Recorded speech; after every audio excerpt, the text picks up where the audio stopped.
parts. God, I don't know what to do the next, and I know you will help me. You should speak, I will speak to my God in this way. This is why I don't have a problem with many times, because I know I am out of it.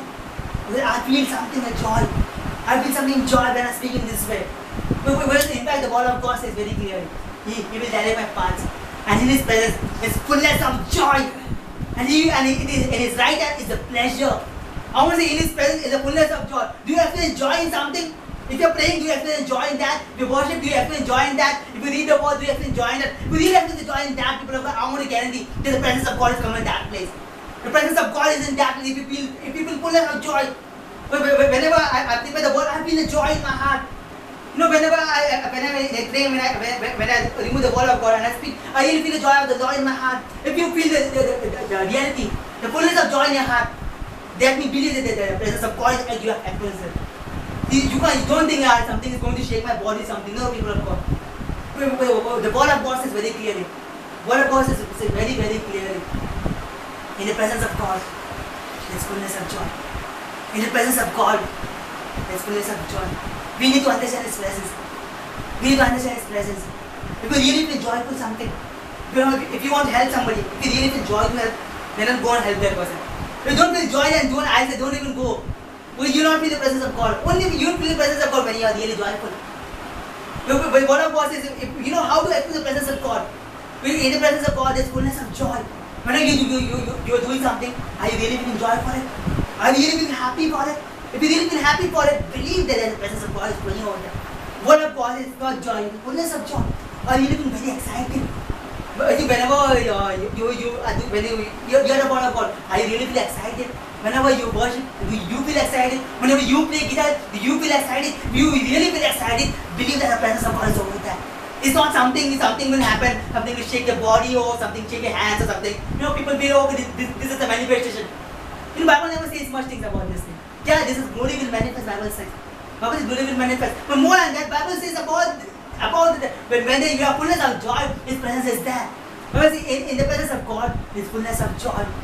You know, when there's fullness of joy, there won't be any fear. When there is no fear, there's always the presence of God. When there's always the presence of God, there's always the confidence. When there's always the confidence, there's always the faith. When there's always the faith, it's a reverse cycle, you always feel His presence. You always feel His presence in your life.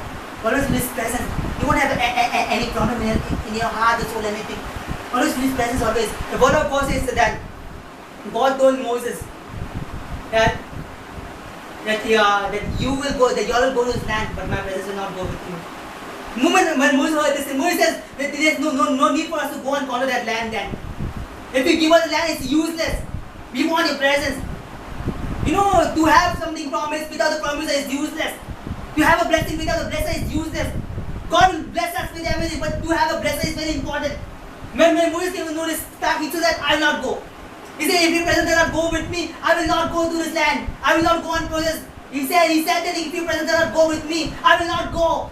Why did he say I will not go? Because he knew the presence. He knew that without the presence we will get successful. We can get to the success land. We can get to the promised land. We can have milk and honey. We can have anything. But if we don't have a presence, we are useless people. We don't have this presence, we are useless. That he said one thing. I will not go out of this place if your presence does not go with me. You know, God told him one thing. My presence shall go with you. And it shall give you rest. Give you rest in your life, people of God. If you have rest, believe that you are actually in the presence of God. Do you have rest in your life? I'm not thinking about that rest where people sit in the chair and say, okay, I'm feeling rest, oh, it's a cool life. I'm not saying about that rest. You might be working in your mind a lot of things. You might have a lot of things in your mind. Rest is something you rest in your mind. When you are at rest, the Bible says, my presence will go with you. And my presence will cause you to rest. It will cause you to rest. We have the presence of God in our lives. The experience of the presence of God is that He wants us to rest in Him. He wants us to rest in Him. He wants us to be joyful. He wants us never to get feared. He wants us this thing. Let me go much deeper.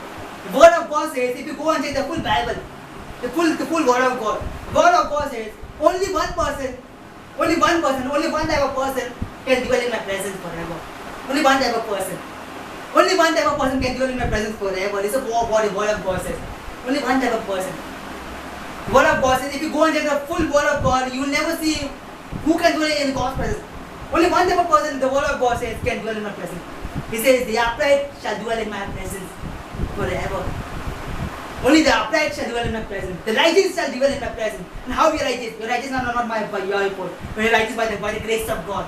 Only by the grace of God, when you are righteous, it says that you shall dwell in His presence.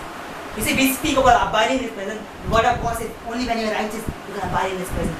Only when you are righteous, you can abide in His presence. No, let me go a little much more deeper. The word of God. I think this thing is really will blow your mind, which I'm going to share something.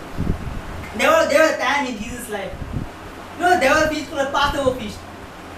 If you can go to the book of John, chapter 11, you can get it. It says there was a Passover feast in those days. And many people were going to Jerusalem. Previously, many people were going to Jerusalem for one reason. There's a Passover feast, and they used to take their children, and this will explain to your children what Yahweh has done for us for so many years. Why are we celebrating this feast? Or why is this feast so important? But the word of God says, in those times, many Jewish leaders and many people came to that feast, not because of the feast, but to see Jesus. I want to say very clearly, many people came to that feast, not to for the feast. The word of God says many people came over there because they wanted to see who Jesus is. Many leaders came, a large congregation who came to that place called Jerusalem for a feast to see who Jesus is. Many people didn't come for a feast. Yeah, they came for a feast for one reason, but much more than that. They had a reason. They want to see Jesus over there. All the full crowds were waiting to see Jesus over there. Thousands of leaders were waiting to see Jesus over there. There are thousands of crowds waiting to see Jesus over there because they all had come from all towns of this world. I don't know.